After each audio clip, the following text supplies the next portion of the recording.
जैसे जैसे दुनिया भर में कोविड-19 को लेकर हालात थोड़े ठीक हो रहे हैं, दूसरे देशों में आवाजाही धीरे धीरे शुरू हो रही है। इंटरनेशनल ट्रैवलिंग को लेकर वैक्सीन पासपोर्ट शब्द चर्चा में है। व्हाट्सएप, फेसबुक, रिश्तेदारों या तमाम लोगों के माध्यम से आ रही वैक्सीन पासपोर्ट की खबरें आपको परेशान कर सकती हैं। कई रिपोर्ट्स में दावा किया जा रहा है कि दूसरे देशों में जाने के लिए अब आपको वैक्सीन पासपोर्ट की जरूरत होगी। घबराएं नहीं, क्योंकि विश्व स्वास्थ्य संगठन ने इस पर साफ कहा है कि अभी वैक्सीन पासपोर्ट को लागू करने का उनका कोई इरादा नहीं है और ना ही वे इसके पक्ष में है। आखिर ये वैक्सीन पासपोर्ट क्या है? वैक्सीन पासपोर्ट एक डिजिटल डॉक्यूमेंट है। आसान भाषा में समझें तो ये एक हेल्थ कार्ड जैसा है, जिसमें कोरोना वैक्सीनेशन से जुड़ी सभी जानकारी होगी। आपको वैक्सीन लगी है या नहीं, या आपको कौन सी वैक्सीन लगी है, कब लगी है, अन्य जानकारियां इसमें शामिल होंगी। ये डिजिटल दस्तावेज एक नॉर्मल वैक्सीनेशन सर्टिफिकेट का काम करेगा। भारत की बात करें तो स्वास्थ्य मंत्रालय ने साफ कहा है कि देश में अभी वैक्सीन पासपोर्ट लाने की कोई योजना नहीं है। हाँ, कई राज्य सरकारों ने पहले से ही कोरोना के बढ़ते नए मामलों को देखते हुए यात्रियों के लिए कोविड-19 RT-PCR टेस्ट अनिवार्य किया हुआ है। वैक्सीन पासपोर्ट को लेकर स्वास्थ्य मंत्रालय की प्रेस कॉन्फ्रेंस में जॉइंट सेक्रेटरी लव अग्रवाल ने कहा कि अभी तक इस पर WHO के स्तर पर कोई सहमति नहीं बन पाई है। जैसे ही सहमति बनेगी, इस पर कार्यवाही भी की जाएगी। चलिए सुनते हैं उन्होंने क्या कहा। देखिए, वैक्सीन पासपोर्ट के विषय में इससे पहले भी मैंने एक बार आप लोगों को बताया था इनफॉर्मल लेवल पर। अभी भी WHO लेवल पर इस पर कोई कंसेंसस नहीं है।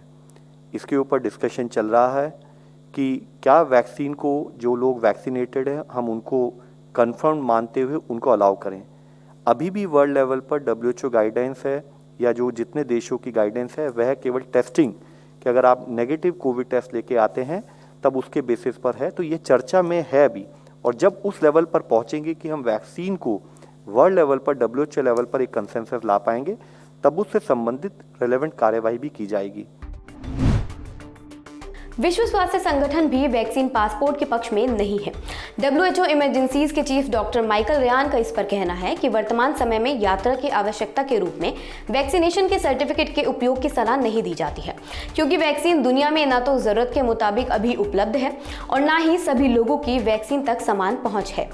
जो भी देश यात्रा के लिए वैक्सीनेशन सर्टिफिकेशन अनिवार्य करने का सोच रहे हैं, वे संयुक्त राष्ट्र के स्वास्थ्य एजेंसी की सलाह के अनुसार नहीं है और ये नैतिक भी नहीं है। चलिए सुनते हैं उन्होंने क्या कहा। At the present time, the use of certification of vaccination as a requirement for travel is not advised, because quite simply vaccination is just not available enough around the world, and is not available certainly on an equitable basis, because if access to vaccine is inequitous, then inequity and unfairness can be further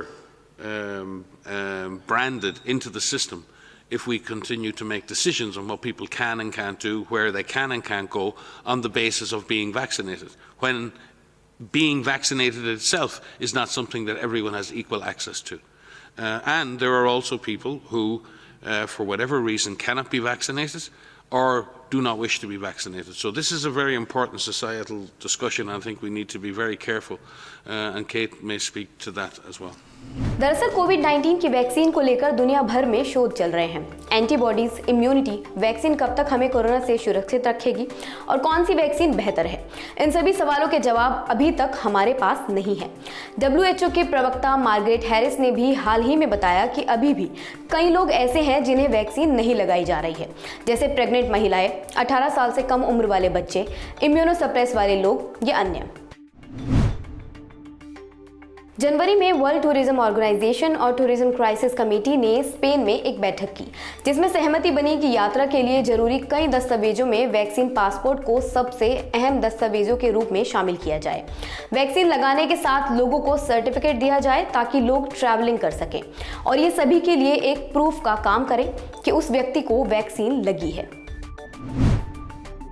बता दें, Israel में इस समय green पास व्यवस्था लागू की गई है, जो टीकाकरण करवा चुके लोगों को थिएटरों, कॉन्सर्ट हॉल्स, इंडोर रेस्टोरेंट और बार में प्रवेश की अनुमति देते हैं। हालांकि ब्रिटिश सरकार द्वारा भी वैक्सीन पासपोर्ट योजना लागू करने का प्रयास किया गया था, लेकिन कुछ जगहों पर इन प्रस्तावों के खिलाफ भारी विरोध का सामना करने के बाद सरकार को इसे वापस लेना पड़ा। खैर, दुनिया के सारे देश वैक्सीन पासपोर्ट को कितना और किस तरह अपनाते हैं, ये देखने वाली बात होगी। नए मुद्दे के साथ हम फिर हाजिर होंगे। तब तक के लिए धन्यवाद।